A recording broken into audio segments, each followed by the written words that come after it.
Notre refus de nous pardonner nos erreurs a tendance à s'appuyer sur un fort sentiment qu'elles étaient en fin de compte évitables. Nous revenons obsessionnellement sur nos dérapages et nos erreurs et comparons ce qui s'est passé avec ce qui aurait pu être évité si nous n'avions pas été si stupides et si inconscients.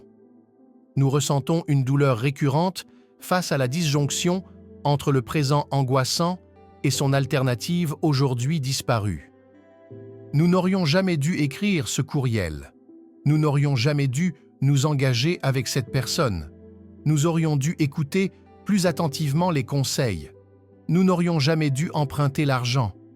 La douleur s'accompagne de questions. Pourquoi n'avons-nous pas été plus prévoyants? Pourquoi n'avons-nous pas su faire preuve de plus de retenue? Comment avons-nous pu être aussi indiscrets? De si près, il n'y a pas de moyen réaliste, et encore moins aimable, de répondre à nos auto-interrogations punitives, et celles-ci risquent donc de durer indéfiniment sans que l'agonie ne s'estompe. Au mieux, nous conclurons que nous nous sommes trompés parce que nous étions cupides, vaniteux, superficiels, intempérants et faibles, que nous avons gâché notre vie parce que nous sommes lubriques, écervelés, immatures et égocentriques. Notre haine de soi ne cessera de s'intensifier à mesure que nous opposerons nos vies souillées aux choix irréprochables des autres. Eux, les raisonnables et les bons, les calmes et les heureux, ont toujours eu raison. Ils n'ont pas succombé aux tentations.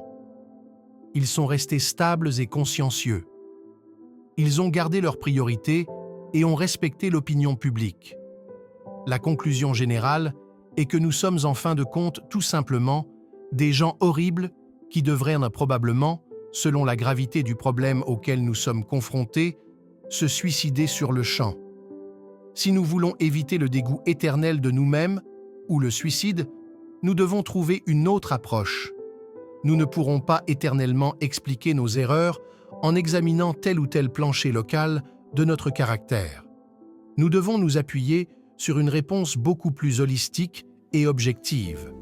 Nous nous sommes trompés parce que nous sommes humains, ce qui, dans ce contexte, signifie que nous appartenons à une espèce qui, de par sa nature même, est contrainte de traverser la vie sans les connaissances et l'expérience nécessaires pour garantir la bonté et la sagesse, la gentillesse et le bonheur.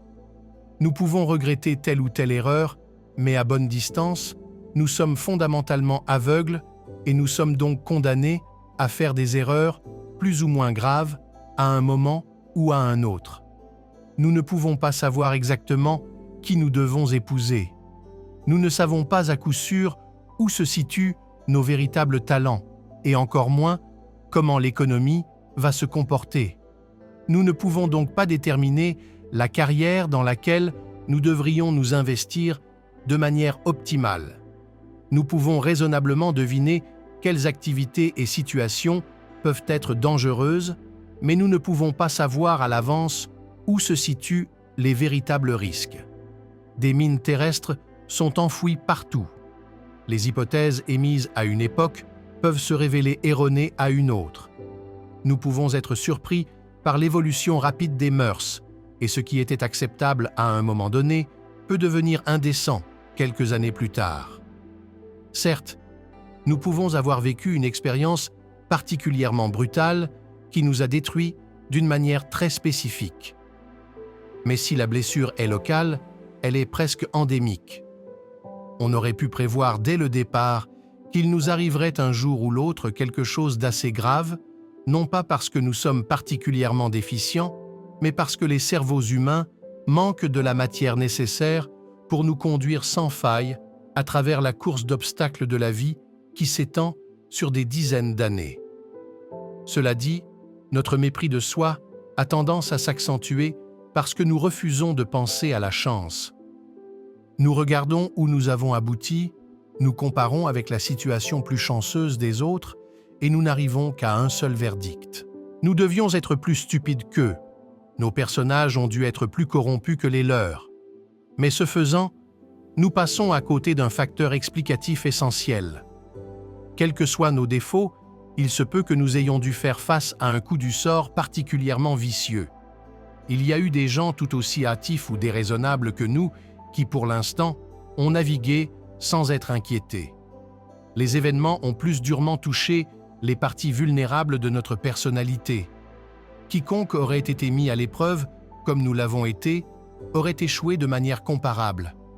En évaluant notre destin, nous devrions nous rappeler de revendiquer un rôle très important pour les forces sources de malchance.